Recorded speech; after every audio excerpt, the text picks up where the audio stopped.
दोस्तों कल है तिमाही परीक्षा का पेपर फिजिक्स का। बहुत सारे वायर पेपर घूम रहे हैं, उनके चक्कर में बिल्कुल ना पड़े। जो भी मॉडल क्वेश्चन बैंक हैं या मॉडल क्वेश्चन आ रहे हैं और जो पिछले साल के पेपर में आए तिमाही के, उनके सॉल्यूशन मैं आपको धीरे धीरे बताता जा रहा हूँ क्वेश्चन के फॉर्म में। आप इनको तैयार करें। पहला इंपॉर्टेंट क्वेश्चन है, दो विद्युत क्षेत्र रेखाएं एक दूसरे को क्यों नहीं काटती हैं। पहले ये समझें बच्चों कि इसका क्या लॉजिक। देखिए हमने विद्युत क्षेत्र रेखा खींची, क्या होता है विद्युत क्षेत्र रेखा का यूज। अगर विद्युत क्षेत्र रेखा के किसी बिंदु पर हम स्पर्श रेखा खींचें तो ये स्पर्श रेखा उस बिंदु पर विद्युत क्षेत्र की दिशा बताएगी, मतलब लगने वाले बल की दिशा। मतलब अगर मैं यहां पे एक आवेश रख दूं तो उस पे जो बल है वो इस दिशा में लगे। जैसे हम कैरम का गिप्पा मारते हैं, ऐसा मारे तो सीधे चल जाएगा। ठीक है। अब होता क्या है कि मान लीजिए मेरे पास दो स्पर्श रेखाएं, एक ये है और एक ये है। अब अगर अपन पीले वाले के लिए खींचे स्पर्श रेखा तो देखो ये स्पर्श रेखा है पीले वाले के लिए। अब अगर अपन सफेद वाले के लिए खींचे तो सफेद वाले के लिए ये स्पर्श रेखा है। तो भैया जो प्रतिच्छेद बिंदु है इस पर दो स्पर्श रेखाएं खिंच गई। दो स्पर्श रेखाएं मतलब विद्युत क्षेत्र की दो दिशाएं। मतलब मैं यहां आवेश रखूंगा तो वो इस तरफ भी जाएगा और इस तरफ भी जाएगा। भैया ऐसा तो नहीं है। अगर हम फुटबॉल में लात मार रहे हैं तो या तो इस तरफ जाएगा या तो इस तरफ, दो जगह फुटबॉल एक ही है, तो ऐसा संभव नहीं है। तो दो विद्युत क्षेत्र रेखा एक दूसरे को क्यों नहीं काटती, इसका आंसर अब हम देने के लायक हो गए। क्या है आंसर बेटा? सबसे पहले हमें लिखना है कि विद्युत क्षेत्र रेखा के किसी बिंदु पर खींची गई स्पर्श रेखा उस बिंदु पर विद्युत क्षेत्र की दिशा को प्रदर्शित करती है। ठीक है। यदि दो विद्युत क्षेत्र रेखाएं एक दूसरे को काटती हैं तो प्रतिच्छेद बिंदु पर कितनी खिंच जाएंगी? दो, जो अभी मैंने आपको बताया।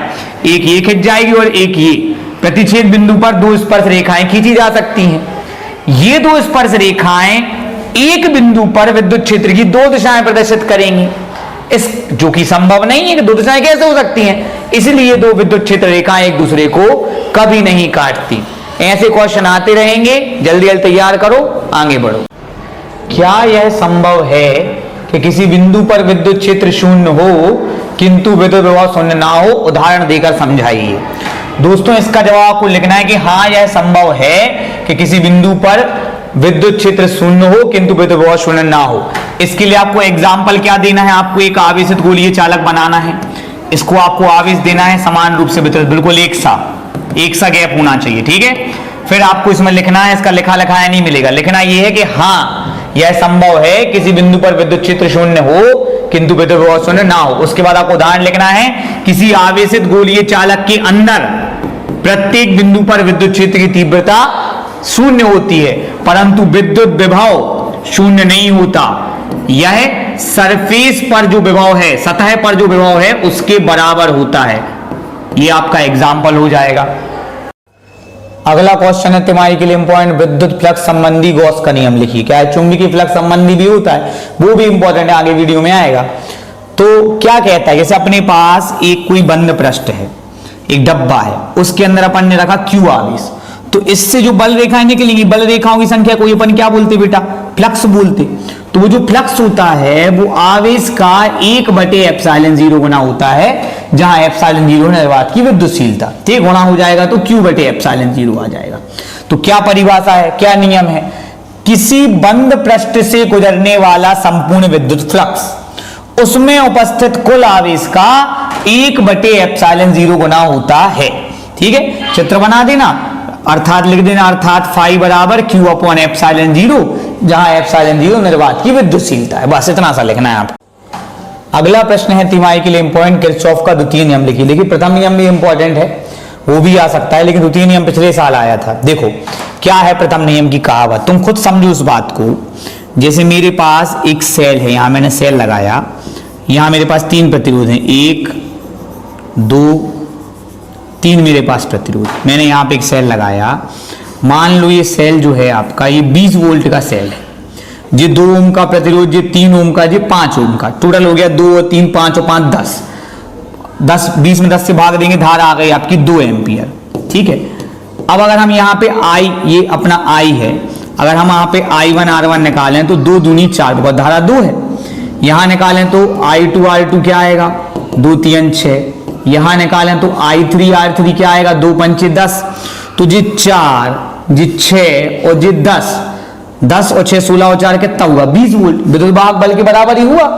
अब इसी बात को ये फालतू कॉम्प्लिकेट करते हैं कि विद्युत परिपथ के किसी बंद लूप में, ये बंद लूप है पूरा घेरा, विद्युत वाहक बलों का बीजगणितीय योग, यहां एक विद्युत वाहक बल है 2 होगा तो उनका योग हो जाएगा, किसके बराबर होता है, लूप के विभिन्न भागों में धाराओं और संगत प्रतिरोधों के गुणनफल, देखो ये I1 R1 I2 R3 I3 R3 के योगफल के बराबर होता है। तो याद करने में थोड़ा कॉम्प्लिकेट भले है पर है बहुत आसान। एक बार अपन फिर से देख लेते हैं। ये हो गया अपना विद्युत परिपथ, यहां अपन ने मान लो लगा दिया, ये वाला लगा दिया R1, ये लगा दिया R2, ये लगा दिया R3, यहां अपन 2 सेल रगड़े दे रहे, एक प्लस का E1 और ये उल्टा लगा दे रहा है E2, है धारा अपन यहां से पहुंचा रहा है E1 और ये E2।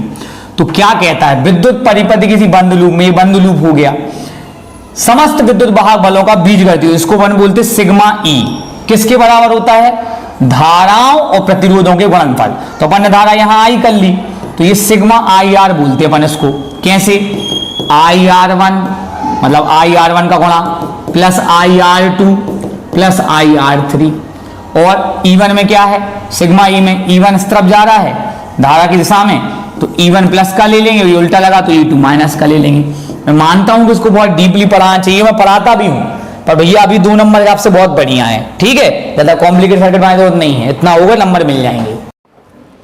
अगला इंपॉर्टेंट क्वेश्चन है तुम्हारी परीक्षा के लिए, आवेश का क्वांटीकरण किसे कहते हैं। देखिए हम सभी को पता है कि जब कोई वस्तु पे आवेश आता है, जैसे इस पर ऋण आवेश आया तो 1 इलेक्ट्रॉन आया तो इस पे E आवेश हो गया, 2 आया तो 2E हो गया, 3 इलेक्ट्रॉन आए तो 3E हो गया, ऐसे अगर इलेक्ट्रॉन चले गए तो प्लस का 3E हो जाएगा। लेकिन आधा इलेक्ट्रॉन तो नहीं आ सकता, तो 3.5E आवेश तो नहीं हो सकता, या तो 4E होगा या 5E होगा या 10E होगा। यही आवेश का क्वांटीकरण कहता है। क्या कहता है आवेश का क्वांटीकरण, किसी वस्तु पर आवेश की मात्रा इलेक्ट्रॉन पर आवेश की मात्रा का पूर्ण गुणज होती है। मतलब या तो आवेश आपका 1E होगा या आपका 2E होगा या 3E होगा, 5E 10E, लेकिन ऐसा नहीं होगा 2/3E 5/3E, तो 5E 10E इन सब की जगह अपन 1 लिख देते हैं Ne। ये हो गया सूत्र, प्लस माइनस लगा देना, क्योंकि प्लस का आवेश भी हो सकता है वस्तु को, माइनस का, इतना लिख दोगे आपको 2 नंबर मिल जाएंगे। अगला इंपॉर्टेंट क्वेश्चन है तिमाही के लिए, विद्युत क्षेत्र की परिभाषा मात्रा को विमेय सूत्र लिखिए। देखो भाई पहले ये समझो कि यहां पे जो विद्युत क्षेत्र बोला है वहां विद्युत क्षेत्र की तीव्रता होनी चाहिए, ठीक है, क्योंकि मात्रक जो है वो विद्युत क्षेत्र का थोड़ी होता है। तो भले विद्युत क्षेत्र बोला पर अपन को विद्युत क्षेत्र, तो फिर भी अगर आपको लगे तो आप दोनों परिभाषा लिख देना। पहली परिभाषा आप विद्युत क्षेत्र की लिख देना कि किसी आवेश के चारों ओर का वह क्षेत्र जहां तक उसका प्रभाव रहता है उसका विद्युत क्षेत्र कहलाता है। फिर आ जाते अपन तीव्रता पे। देखो होता क्या है, जैसे प्लस क्यू आवेश है, इसके चारों तरफ विद्युत क्षेत्र है, अगर आप यहां एक प्लस आवेश रखोगे तो प्लस प्लस में प्रतिकर्षण होता है, लेकिन इसको धक्का नहीं देगा क्योंकि इसके विद्युत क्षेत्र के बाहर है। अगर आप माइनस क्यू आवेश रखोगे इसको खींचेगा नहीं क्योंकि ये इसके विद्युत क्षेत्र के बाहर है। तो बल वो तभी लगा सकता है जब आवेश उसके विद्युत क्षेत्र में। अब जैसे मान लो मैं यहां पे आवेश रख दूं 3 कूलाम का, तो ये प्लस का 3 है तो ये इसको धक्का दे पाएगा क्योंकि विद्युत क्षेत्र में। अपन एक एग्जांपल लेते कि मान लो ये बिंदु है P, इस पे 3 कूलाम का आवेश रखा, इस पे बल लग रहा तुम्हारा 15, तो अगर 3 कूलाम पे 15 बल लग रहा है तो 1 कूलाम पे कितना बल कहलाया, 15/3 5। अब इससे फायदा क्या होता, अपना फायदा ये होता कि 1 कूलाम का चल गया अपन को 5। अब कल के दिन अपन यहाँ 3 की जगह 4 रखोगे तो 5 चौके 20 बल लग जाएगा, 5 रखोगे तो 25 बल लग जाएगा।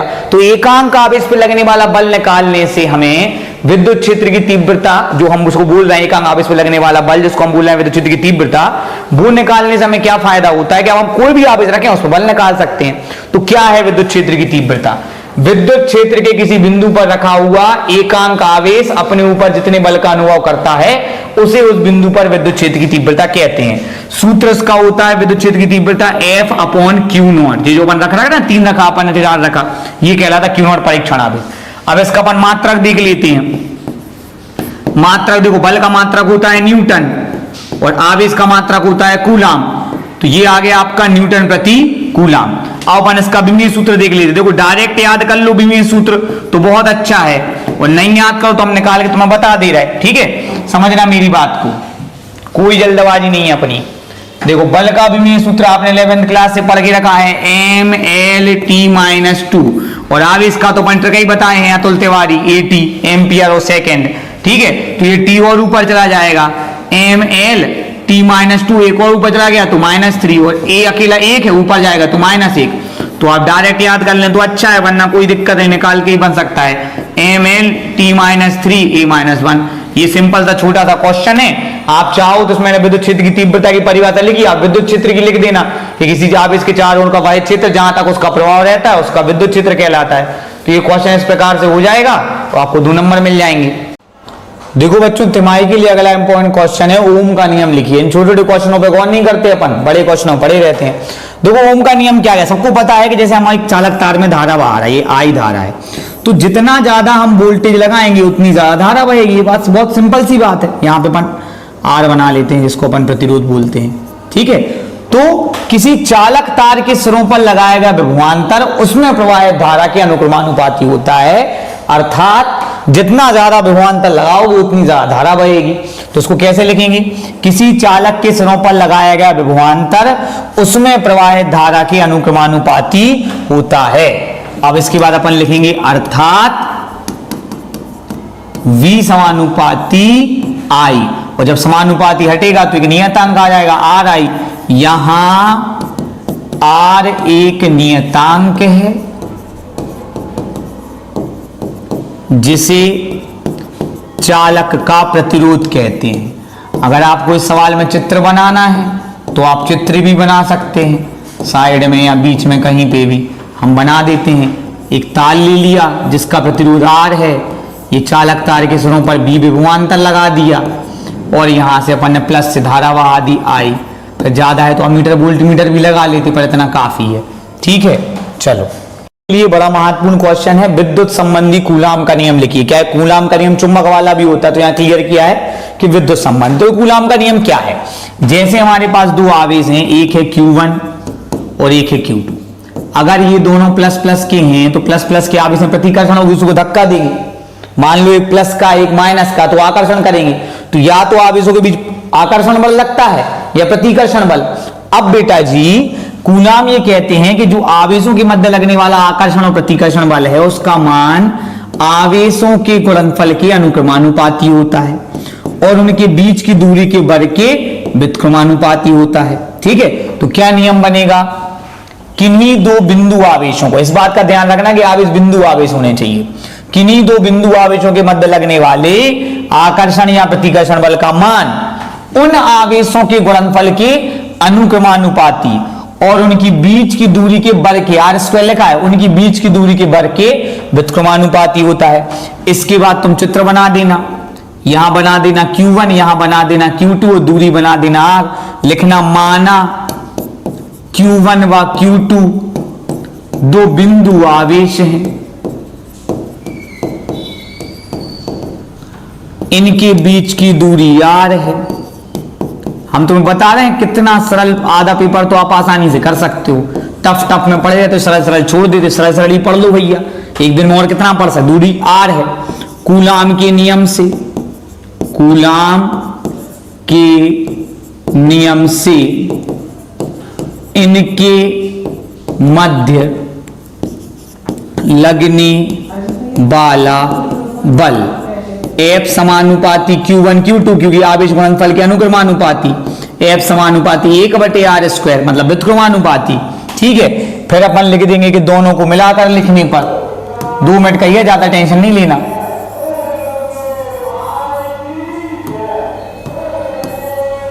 यहां लिख देंगे दोनों को मिलाकर लिखने पर F समानुपाती Q1 Q2 अपॉन R²। समानुपाती हटेगा तो नियतांक आ जाएगा K Q1 Q2 upon R²। यही कूलाम का नियम है। ज्यादा चाहो तो लिख देना ऐसा ही पद्धति में की का मान होता है 1/4 पाई एप्सिलॉन 0, पर 2 नंबर के लिए पर्याप्त है मेरे हिसाब से, के तक भी लिख सकते हो।